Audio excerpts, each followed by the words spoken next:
د کلي خلکو د اوبو یوه څاه لرله، هغې نه به یې اوبه څښلې.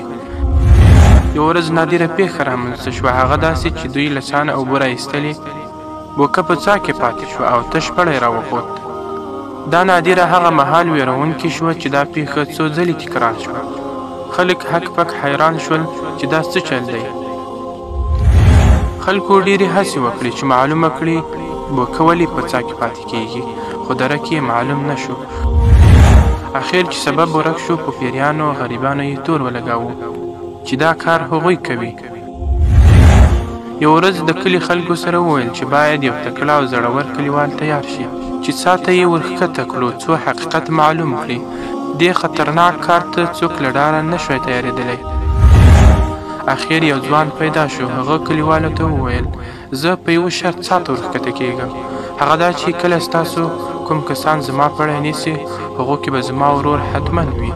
خلک دې شرط ته حیران شول او ویې ویل موږ به ښه پیاوړي ځوانان درته تیار کړو، هغوی به ستا پړی ونیسي، ورور ته دې څه ضرورت دی؟ خو ځوان ونه منله، ول ورور به مې خامخا یي. ورور یې چېرته لرې اوسي. د کلیوالو څوک ور ولېږه او ورور یې راووست.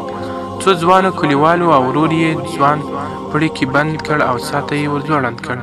څاه ډېره ژوره وه. چې ځوان ورښکته شو، کومه چوله کې یې بیزو ولیدله او پوه شو چې فساد ټول په دغې بیزو کې دی. هغه یې ونیوله، په خپل څټ کې یې سپره کړه او کلیوالو ته یې اشاره وکړه. هغوی یې پړی پورته کش کړ. ځوان چې د څاه خولې ته نږدې شو، خلکو بیزو ولیده. په دې وهم چې دا کوم پیری دی سخت وویرېدل. پړی یې پرېښودل او وتښتېدل. یوازې ورور یې پړی نیولی پاته شو. هغه هم طبعا ویرېدلی و، خو ورور یې د مرګ کندې ته نه شوی ټېل وهلی او په ډېر زحمت یې خپل ورور له څاه نه راوویست.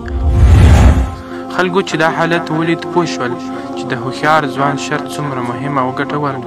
که ورور یې نه وای، هغه به څاه ته لوېدلی او مړ شوی و. پایله موسی علیه السلام چې پیغمبر شو، الله ته یې سوال وکړ چې یا الله زما ورور هارون زما مرستیال او زما د کار شریک وګرځوه. الله ورسره ومنله او ورته یې کړه خامخا به موږ ستا مټ ستا په ورور سره قوي او پیاوړی کړو. د ټولې کورنۍ غړو کې الله جل جلاله د موسی علیه السلام ورور د هغه مرستیال پیغمبر وټاکه، ځکه ورور ورور وي. لکه لوړه کیسه کې هم دا مطلب روښانه شو.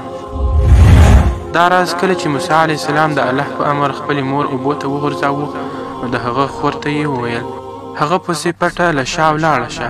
له دې نه هم معلومه شوه چې ستا د ستونزو او دردونو په مهال به لومړی ستا خور ستا د حال پوښتنه کوي او زړه به درسره خوري. د کیسې لنډه پایله دا شوه چې ورونه او خویندې مو ستاسې رښتینې خواخوږي، په هر غم او هر درد شریکان او هره ستونزه کې ملاتړ دي. په هیڅ صورت هغوی له لاسه مه ورکوئ.